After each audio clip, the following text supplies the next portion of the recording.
That mundane drop-down menu that completes your address? FSM, spell checker underlining te?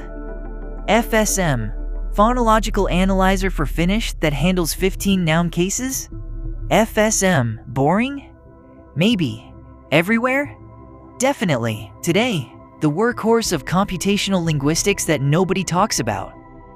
Last video I told you, Type 3 languages pair with finite-state machines. Today we open the hood.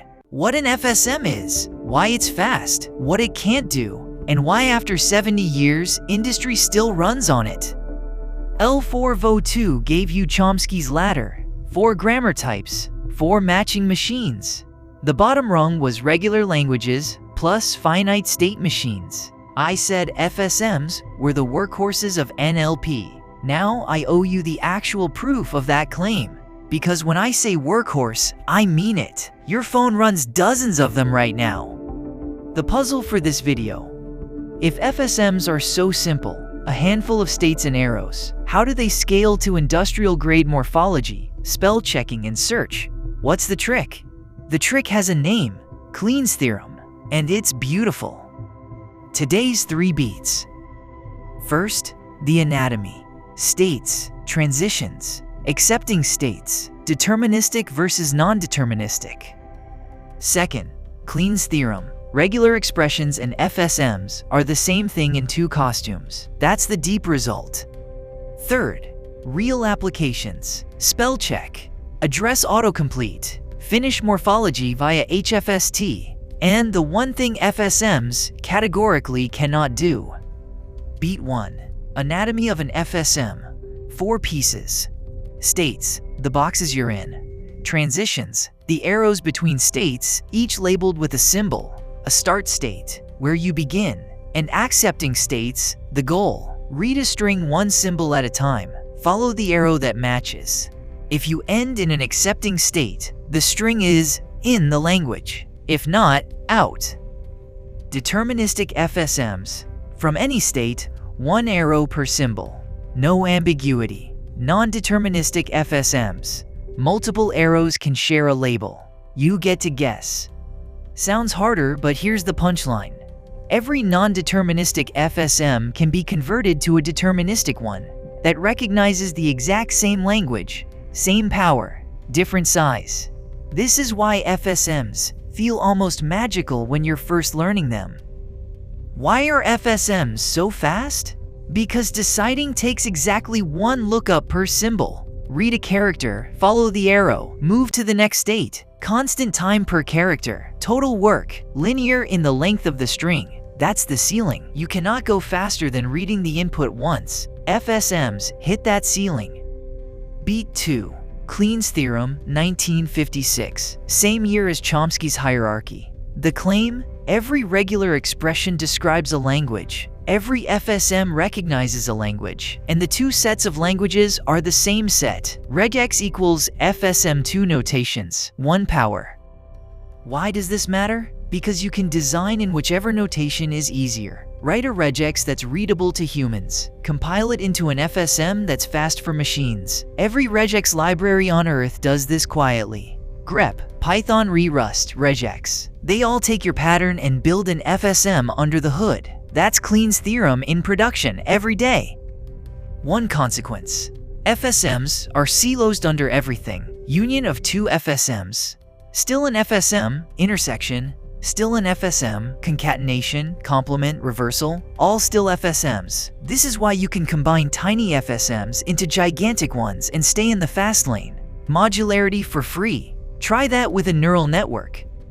Beat 3. Real applications. Spell check. Build 1 giant FSM that accepts every valid word in the dictionary. Feed it a candidate. Ends in an accepting state? Word is valid. Doesn't? Suggest the closest word, which is another FSM operation. Address autocomplete works the same way. Every prefix that leads to a valid address is a path in the FSM. Now the real showpiece. Finnish morphology.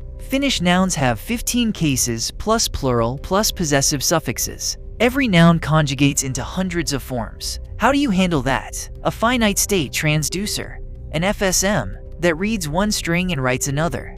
HFST, Helsinki Finite-State Toolkit, has been running Finnish morphological analysis for over 20 years. Millions of forms. 1 FSM.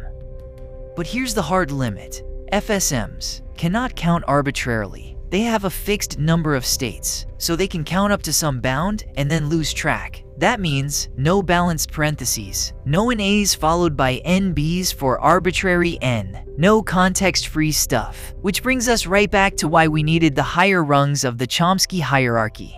FSMs are amazing where they apply. They cannot do everything. 3 takeaways before the quiz. 1. 4 pieces. States, transitions, start, accepting. Linear time per character. That's the whole machine. 2. Kleene's theorem. Regex equals FSM, same language class. Design in either, compile to the other. 3. Everywhere in production. Spell check, autocomplete, Finnish morphology. Cannot count, cannot nest. Quiz 1. What's the time complexity of running an FSM on a string of length n? A n squared, B linear in n, C 2 to the n, or D log n? B. Linear in n. 1 symbol read, 1 arrow follow, move to the next state. That's constant time per character. You can't do better than reading each character once. This is exactly why regex engines are fast. Quiz 2. What does Kleene's theorem say? A. Every FSM is deterministic. B. Regular expressions and FSMs describe the same class of languages. C. FSMs can recognize any Turing computable language. Or D. You can't compile a regex. B. Regex equals FSM. 2 notations, 1 language class. Every regex library on Earth exploits this. You write the regex, they compile it to an FSM, and matching becomes a fast state machine walk. Quiz 3. Which task cannot be handled by an FSM? A matching phone number patterns. B. Finnish morphological analysis with HFST. C. Recognizing arbitrarily deep balanced parentheses. Or D. Spell checking a dictionary. C. Balanced parentheses. FSMs have a fixed number of states. They can't count nesting depth arbitrarily. That's why balanced parens require type 2 context-free grammars with a pushdown stack. It's the hard limit we saw last video. Back to the puzzle. FSMs scale because Kleene's theorem lets you design in regex and run as a state machine, because you can combine them without breaking, and because every operation costs 1 symbol, 1 lookup. That's why they survive neural networks. But we haven't touched probability yet, and modern NLP is drowning in it. Next video, the bare minimum probability you actually need. Next time, probability for NLP, the bare minimum. One idea does most of the work. P of next word given previous words. Everything else builds from there. 9 minutes, no measure theory. Hit subscribe.